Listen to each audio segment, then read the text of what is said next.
예, 행복한 안식일입니다. 예, 우리 청년들이 우리 수련회를 잘 마치고 이렇게 돌아왔습니다.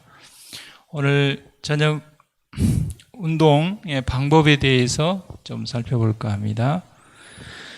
예, 이상적인 운동 계획은 건강 증진을 위한 운동의 세 가지 기본 조건이 있는데, 첫 번째는 안전해야 됩니다. 그래서 어떤 경우에는 운동을 안 하면 못하게 운동을 통하여 더 심각한 지경에 이르는 경우들이 있습니다. 그것은 잘 주의를 해가지고 나에게 맞는 그런 운동을 찾아야 됩니다.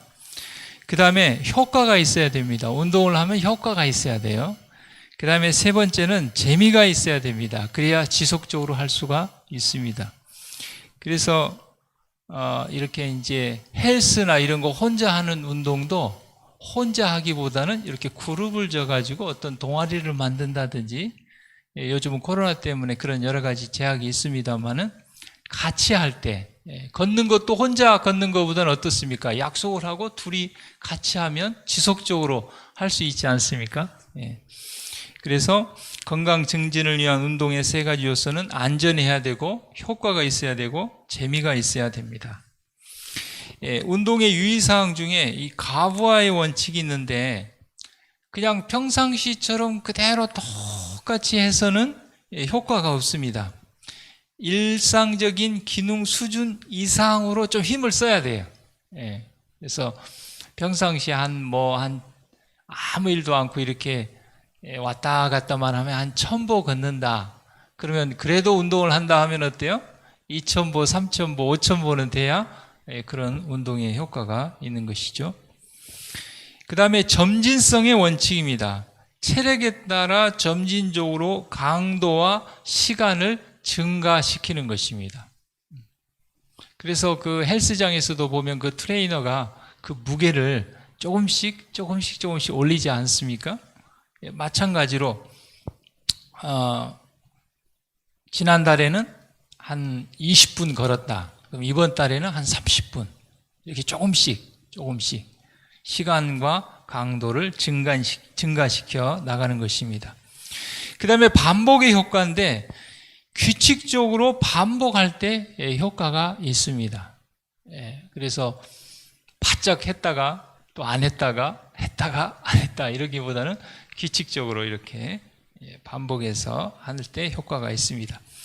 그 다음에 개인차의 원칙이 있습니다. 개개인의 체력과 건강, 기호, 환경 등을 고려하여 개인에게 가장 적합한 운동을 선택하는 것입니다. 저 사람에게 좋은 운동이 또 나에게 좋을 수도 있고 안 좋을 수도 있어요. 그래서 어찌됐건 나에게 맞는 그런 운동을 선택해서 하면 좋겠습니다. 운동의 시간은 일주일에 4에서 5회 최소한 20분 이상 하기를 권합니다. 심장 혈관 조직이 최상의 기능에 도달하려면 4에서 8주 정도 규칙적으로 운동을 하면 좋은 상태로 올라가게 되어 있습니다.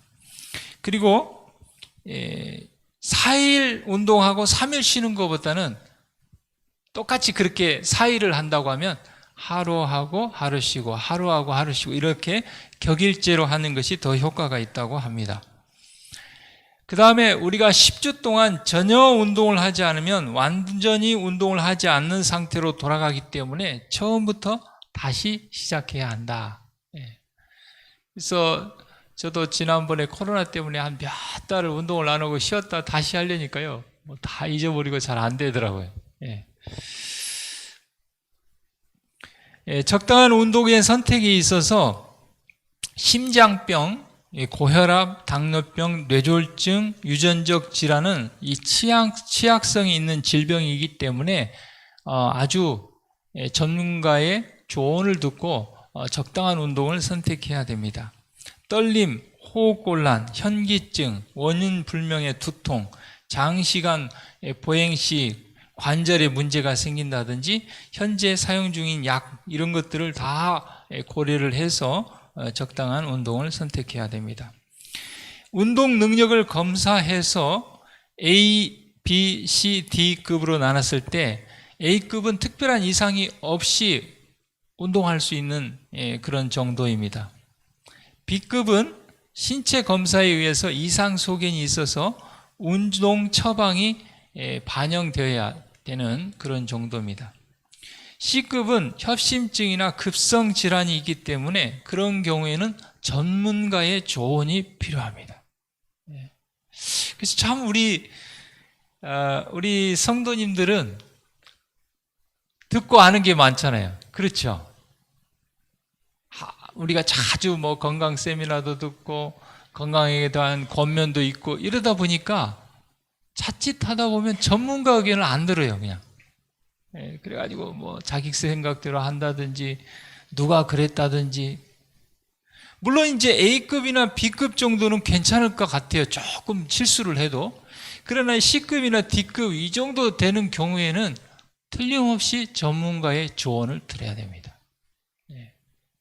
그래서 여러분, 의사가 있는 이유가 있어요. 그들이 수많이 공부하고, 물론 이제 의사도 틀릴 수가 있죠.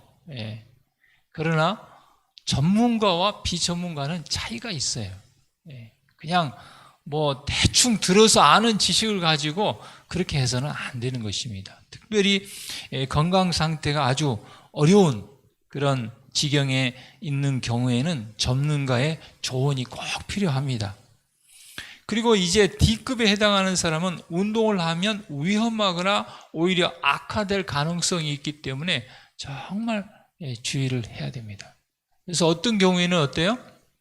한 달 동안은 좀 가만히 쉬세요. 그래가지고 좀 회복이 되면 그때 운동하세요. 그러잖아요. 정형외과 질환에 관련된 좀 몇 가지 좀 운동 방법이 있는데, 목, 디스크, 고개를 자주 숙인다든지 몸이 꾸부정해서 반드시 섰을 때 손등이 많이 보이는 이런 경우에는 이 목에 디스키가 있는 경우인데요. 이럴 때는 이 스마트폰이나 모니터를 내려다 보기보다는 되도록 좀 이렇게 들고 올려다 봐라. 그 다음에 가슴 근육을 어때요? 이렇게 펴야 한다. 그 다음에 이렇게 사이클은 이렇게 구부리고 타잖아요. 그런 경우에는 좀 주의를 해야 된다. 그러니까 목을 숙이는 운동은 되도록 주의하고 하지 않는 게 좋다. 목 디스크가 있는 사람은. 그 다음에 오십견. 어깨를 너무 많이 써도 오십견이 오고 너무 안 써도 생긴다. 적당하게 이렇게 해야 되는데, 어떻게 운동을 해야 되냐면 이 스트레칭을 평생 해야 된다. 스트레칭을 평생 하고, 그 다음에 이렇게 위로 늘리는 운동, 그 다음에 이제 오해전 같은 경우는 이렇게 철봉같이 이렇게 뒤로 당기는, 이렇게 철봉에 매달린다든지 턱걸이를 한다든지 그런 것, 그 다음에 이렇게 뒤로 돌리기 운동, 그런 것들이 필요하고, 3개월 정도 꾸준히 하면은 좋아질 수 있다, 그렇게 얘기합니다.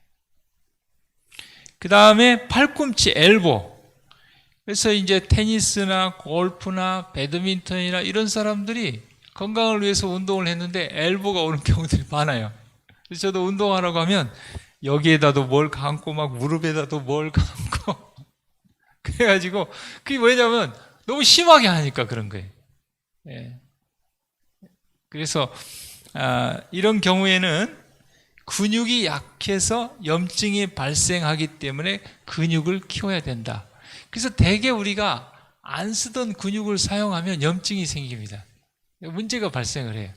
안 쓰던 근육을 사용하면. 그래서 무리 없이 조금씩 천천히 해야 되는데 사람 욕심이 이렇게 막 하다 보면 그렇게 됩니다.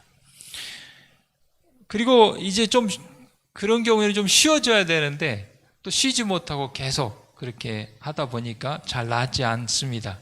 그래서 꾸준히 스트레칭을 해줘야 된다는 것. 그 다음에 척추 디스크. 척추 디스크 진단은 누워서 다리를 들고 엄지발가락을 누르면 통증이 오는 경우, 그러면 척추 디스크에 해당하는데, 이런 경우에는 등 근육과 복근을 같이 키워야 한다. 그 참 이상하죠? 우리는 척추가 안 좋으면은 그냥 그 뼈만 생각하는데, 우리가 이제 텐트를 쳐보면 알죠? 텐트를 치면 어떻습니까? 이렇게 기둥을 세우고 어때요? 그것이 넘어가지 않도록 줄을 팽팽하게 이렇게 한 세 군데를 이렇게 당겨주죠.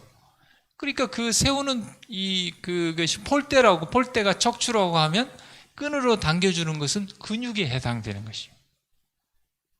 그래서 근육이 이렇게 발달하지 않고 약해지면 여러 가지 문제가 생깁니다. 그래서 허리 근육과 복근, 배 근육 이런 것을 이렇게 키워줘야 된다.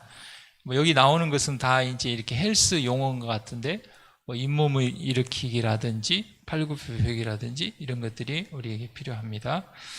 그 다음에 무릎 관절, 뼈와 뼈 사이에 그 연골이 이 마모돼서 이렇게 발생하는 것인데, 이런 경우에 쪼그려 앉기, 계단 내려오기, 그 다음에 등산, 축구, 댄스 이런 것은 굉장히 좀 안 하면 좋겠다. 연골이 다른 경우에는.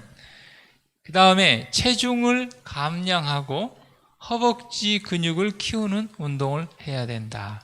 그렇죠. 이게 그 뼈가 지탱할 수 있는 몸무게가 있는데, 몸이 너무 이렇게 체중이 많이 나가면 뼈가 감당을 못 하겠죠. 그러니까 체중 감량이 필요하다.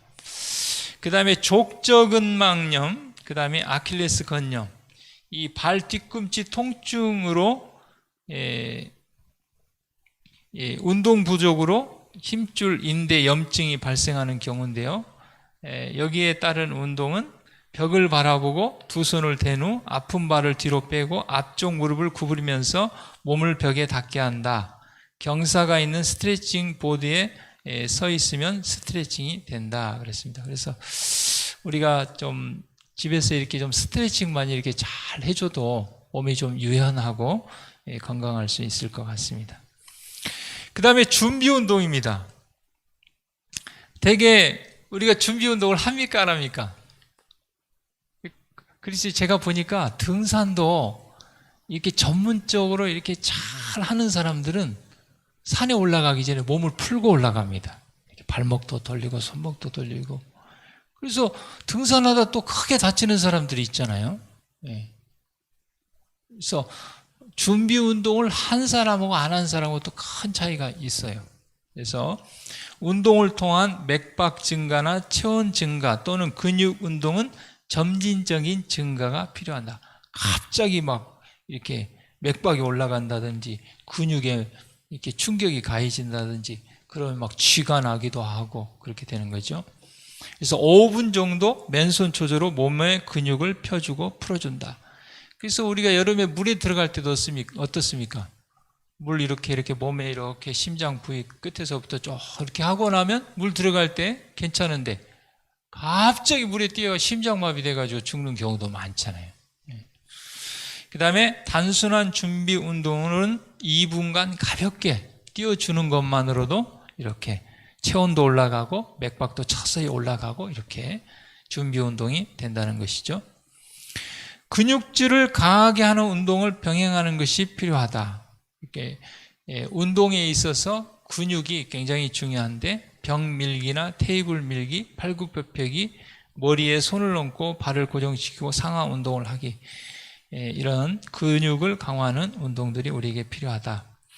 자, 운동의 유의사항으로는 초보자인 경우에는 하루에 1회 20분간 걷는 거리가 1.6km 정도가 적당하고 그 다음에 거기서 조금씩 거리를 늘려 속보가 되게 한다 했습니다. 그래서 그 예전에 한 암 환자가 간증을 하는데 너무 통증도 심하고 정말 움직일 수도 없고 힘든데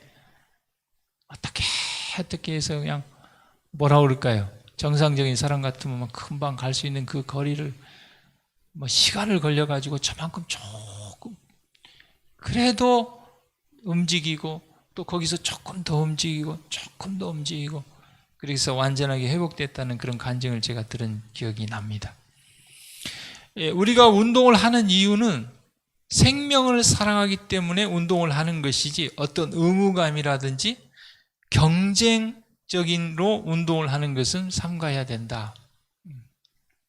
그래서 어떤 사람 30분 했는데 나는 1시간 해야지 뭐 이렇게 그런 경쟁을 한다든지 그러지 말고 나의 몸에 맞게 나에게 적당하게, 그리고 하나님께서 우리에게 준 생명, 하나님의 성령이 거하는 이 성전, 몸을 잘 이렇게 하나님의 뜻대로 잘 관리한다. 그런 마음으로 우리가 운동을 하면 좋겠습니다. 신발은 미끄러지지 않은 바닥으로 편편하고 뒤축이 낮은 것을 선택한다. 그래서 좀 요즘 운동들은 다 이렇게 좀 돈이 많이 들어요. 어떤 운동이든지 장비가 비싸고, 그런데 좀 다른 건 몰라도 이렇게 우리 교인들은 걷는 걸 많이 하니까 운동화는 좀 이렇게 편하고 좋은 걸 이렇게 좀 투자해서 하면 좋을 것 같아요. 그래서 운동화도 이렇게 편한 것이 있거든요. 또 각 운동에 맞는 또 운동화가 다 달라요. 조깅화가 따로 있고 또 워킹화가 따로 있고 등산용이 따로 있고 다 그렇습니다. 그래서 등산할 때는 등산화를 신어줘야 돼요. 그래야 이렇게 바위라든지 이런 데 충격도 안 나오고 산 막 오르고 할 때 막 이렇게 구두 신고 올라간다든지 운동화 신고 하면 굉장히 몸에 무리가 됩니다. 그 다음에 길은 포장된 도로보다는 흙길이 참 좋다. 그래서 이렇게 산에 저는 이렇게 가면 이렇게 능선에 평평한 흙길 이렇게 쫙 걸어가면 참 그렇게 좋더라고요. 흙을 밟고 이렇게. 요즘은 흙길이 참 많지 않지만 혹시 주위에 그런 흙길이 있다면 아주 좋은 환경이 되겠죠. 언덕이나 층계를 내려올 때는 짧은 보폭으로 몸을 약간 뒤로 제치면서 내려온다. 비만증이나 관절염의 상태는 수영이 더 효과적이다. 그래서 제가 그 목사님께 들었는데 삼육대학 공부할 때 목사님 사모님이 관절염이 이렇게 굉장히 심했는데 필리핀에 가셔서 이렇게 따뜻한 온천에 이렇게 담그고 해서 좀 많이 이렇게, 또 그다음에 이렇게 물에서 움직일 때는 크게 무리가 없잖아요.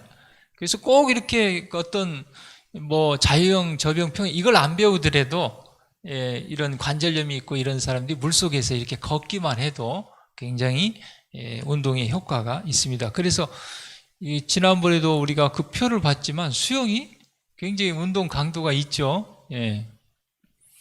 식후에 눕거나 그냥 앉아있지 말고 가벼운 산책을 한다. 혼자 운동하는 것보다는 다른 사람과 함께 어울려서 운동하는 것이 좋다. 운동을 마칠 때는 갑자기 정지하지 말고 서서히 속도와 강도를 낮추면서 정지하도록 한다. 건강하지 못한 사람은 누구나 자신과 이웃 그리고 창조주 하나님께 대한 그의 의무를 분명하게 이해할 수도 또 이행할 수도 없다. 그러므로 건강은 품성과 마찬가지로 충실히 돌봐야 하며 생리학과 위생에 관한 지식은 모든 교육적인 노력의 기초가 되어야 한다. 그랬습니다. 우리가 참 가정에 아픈 사람이 한 사람이 있으면 어떻습니까? 가족들이 거기에 신경이 쓰이죠. 그래서 지난번에 제가 한번 말씀을 드렸는데 같이 운동하는 그 부인이 이렇게 몸이 불편하고 아프고 그러니까 그 얼굴에 늘 근심이 있고 신경은 늘 거기에 쓰고 굉장히 그런 것들을 이렇게 보게 됩니다. 그래서 우리 그리스도인들은 이 품성 변화를 위해서 많이 기도하고 우리가 성경도 보고 봉사활동도 하고 또 노력도 많이 하지 않습니까? 똑같이 마찬가지로 품성을 돌보듯이 건강도 그렇게 잘 돌봄으로 말미암아 하나님에 대한 의무, 이웃에 대한 의무를 다 이행할 수 있는 우리 모두가 되기를 간절히 바랍니다.